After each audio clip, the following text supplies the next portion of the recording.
नमस्कार, मैं हूं अनुष्का मंडल और आप देख रहे हैं माई पीडीए समाचार।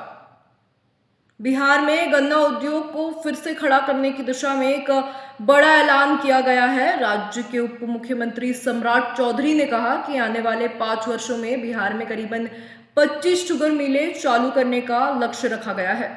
उन्होंने कहा कि केंद्र और राज्य सरकार मिलकर गन्ना उद्योग को बढ़ावा देंगी, जिससे किसानों की आय में बढ़ोतरी होगी और रोजगार के नए अवसर पैदा होंगे।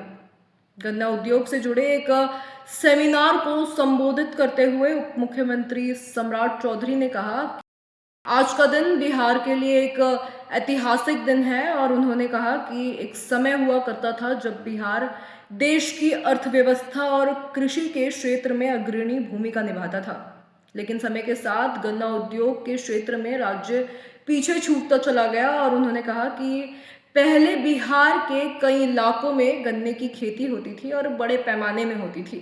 गांव में गन्नों की पिरोई होती थी और गुड़ बनाने का काम एक आम बात थी, लेकिन धीरे धीरे राज्य में शुगर मिल बंद होने लगी, जिससे किसानों को भारी नुकसान हुआ और गन्ना उद्योग कमजोर पड़ गया।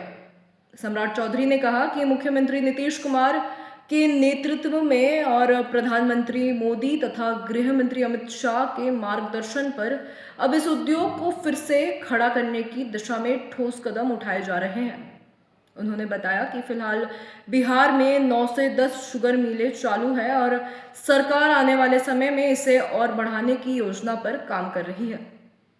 इसी कड़ी में अगले 5 वर्षों में राज्य में कुल 25 शुगर मिलों को चालू करने का लक्ष्य रखा गया है।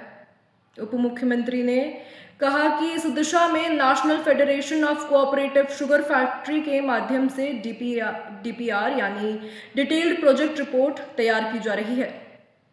इसके तहत शुगर मिलों को सहकारी क्षेत्र से जोड़ने की योजना बनाई गई है और उन्होंने बताया कि इन परियोजनाओं के लिए लगभग 90% राशि ऋण के रूप में उपलब्ध कराई जाएगी, जबकि केवल 10% राशि सहकारी संस्थाओं को लगानी होगी।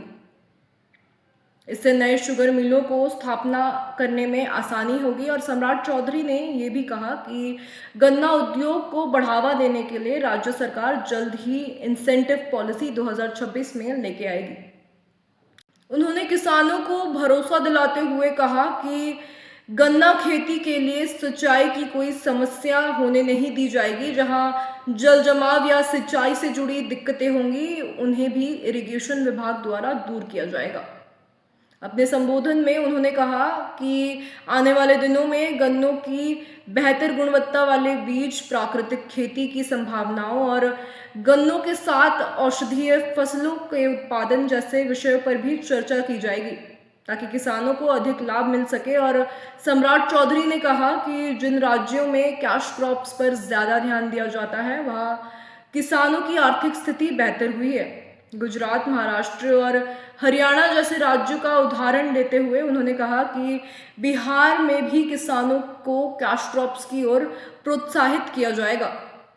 उन्होंने ये भी कहा कि सरकार का लक्ष्य है कि बिहार से रोजगार के लिए बाहर जाने वाले मजदूरों को राज्य के भीतर ही रोजगार उपलब्ध कराया जाए। इसके लिए उद्योगों के विकास पर विशेष ध्यान दिया जा रहा है और गन्ना उद्योग इसमें महत्वपूर्ण भूमिका निभा सकता है। सम्राट चौधरी ने कहा कि तकनीक और आधुनिक कृषि पद्धतियों को अपनाकर किसानों की आय बढ़ाई जा सकती है। उन्होंने कहा कि आर्टिफिशियल इंटेलिजेंस यानी एआई जैसी तकनीकों का इस्तेमाल भी कृषि और उद्योग के विकास में किया जाएगा। कार्यक्रम के अंत में उन्होंने गन्ना विभाग, उद्योग विभाग और इस क्षेत्र से जुड़े सभी किसानों और प्रतिनिधियों को शुभकामनाएं देते हुए कहा कि सभी के सहयोग से बिहार में गन्ना उद्योग को फिर से मजबूत बनाया जाएगा और राज्य को आर्थिक रूप से आगे बढ़ाया जाएगा। सरकार की इस योजना से उम्मीद की जा रही है कि आने वाले वर्षों में बिहार में गन्ना उद्योग को नई पहचान मिलेगी और किसानों की आमदनी बढ़ेगी और राज्य में रोजगार के नए अवसर पैदा होंगे। अब देखना यह है कि जमीनी तौर पे ये योजनाएं कितनी सफल होती है।